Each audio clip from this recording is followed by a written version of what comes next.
Hey guys, welcome to the video, and today we have a shootout between the two, in my opinion, most popular and best Kraken clones out there, right? We have the 6061 Bally Plus Tanto and the 7075 Arm Shark V3 Trainer.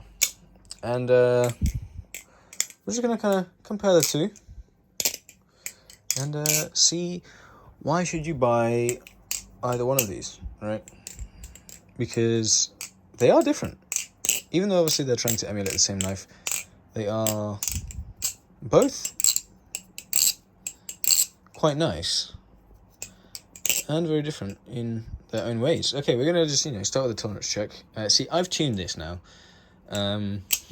Initially, it came with one undersized bushing.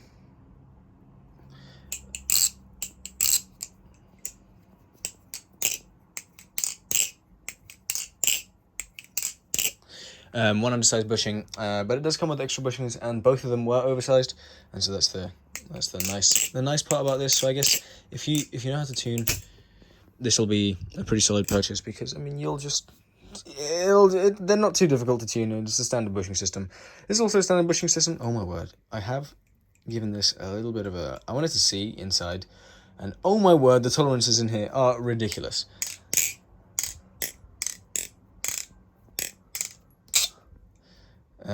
There's the tolerances for that. So actually, has a little bit more play than the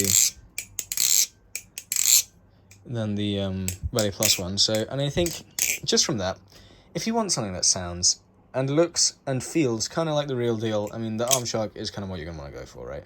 Because you can't get this, these handles on this blade, or can you?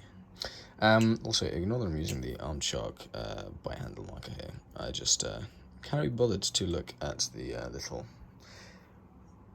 little gap there, and whilst I'm filming on camera, at least it's a little easier to just have the thing there, and I think it looks nice. It adds a little splash of color.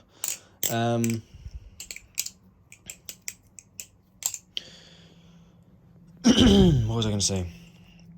Yeah, you can actually get this blade on those handles, because the if you're okay, I am actually using Arm Shark screws on here, but I've got the Bally Plus pivots.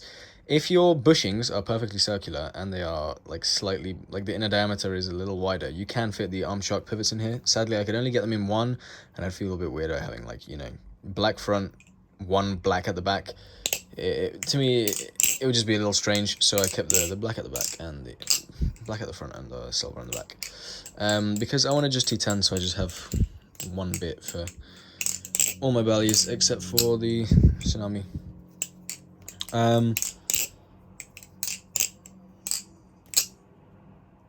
Yeah, so you can fit this blade on there, however you will have to modify the blade. When it comes to dimensions, I'd say handle geometry-wise, they are... Oh my word, that's already scuffed? What? Okay, I didn't know that. Mind my hands. I've just been tuning this thing for a while, so my hands are kind of dirty. But, okay, yeah, I guess this doesn't have as much durability. But yeah, geometry-wise, they are pretty similar. Let's get these handles lined up. Pretty similar, if not the same. Maybe the Arm Shark are slightly taller, like this way taller. And then the gaps are enclosed. The Arm Shark is bigger. And then in open,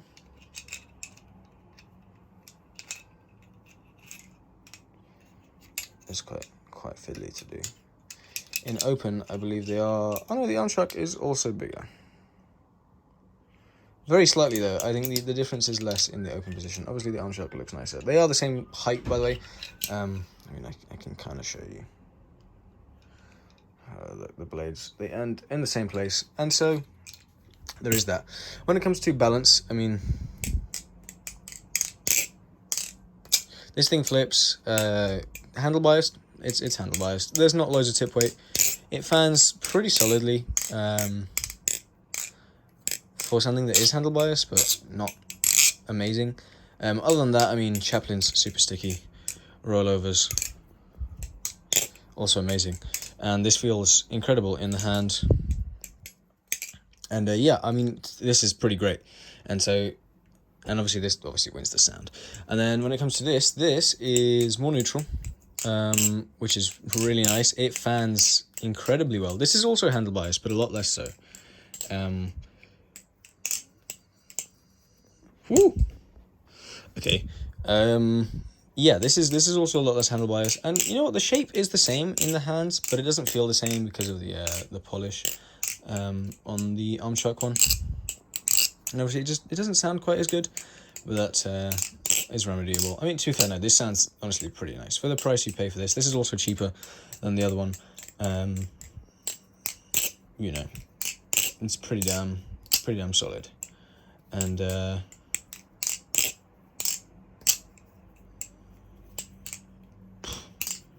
honestly, that's kind of the main shootout bit. If you want a live blade, you stuck with a Bally Plus. If you want a trainer, you know, go for the Arm Shark. I think this flips better than the other one. The other one flips smoother, but also now that these are both lubed up, I mean, doing them side by side, this is heavier. Oh, okay. And it's also more damage resistant. And yeah, I guess it does flip a little smoother, but nothing crazy. This does have a bit of a ring, which is there. I mean, it is present. If you don't mind a ring, then go for it. But it's not super loud, but it is definitely there. Whereas this, obviously, being a live blade, it's just not going to have any ring whatsoever. It's just going to be like pretty damn solid, to be honest. Yeah, and so that's kind of a little overview of the both of them. You know, I have reviews on both of these knives, and so feel free to leave any questions in the comments below, and check out the other reviews. You know, like, subscribe, comment, all that good stuff, and whatchamacallit, check out my music in the link below, and if you want any tuning, you know, feel free to hit me up as well on Instagram at b.g1k, and yeah, I'm happy to help you out. I mean, I had to do this. I mean, the screws aren't Loctite or anything, so it's now got untapped just from developing a little bit looser. But you tighten these down and they're fine, and so if I Loctite the knife, it will be fine. I just really wanted to get this little comparison done, because you know, it was something to film, and I didn't really want to wait for like Loctite to dry and whatnot. So I might actually PTFE tape them or Teflon tape them. My personal pick, if you are interested, would be, I would do the modification of putting this blade on those handles because it is rather nice. I think I will be selling both of these knives though, sadly, and so I have put this blade on those handles, although it is a lot of file work. I have a pair of files, and so maybe one day I will purchase another one of these and then put them on authentic handles, because these also fit on authentic handles with a little less mod work. It's just that it was also, you know, fairly expensive shipping and all the hardware and all that stuff. And so at the moment, I'm working on getting, one, the rep clone to you guys. Two, we've got the surprise coming. And also, there is also something else now, which I should hopefully be having first,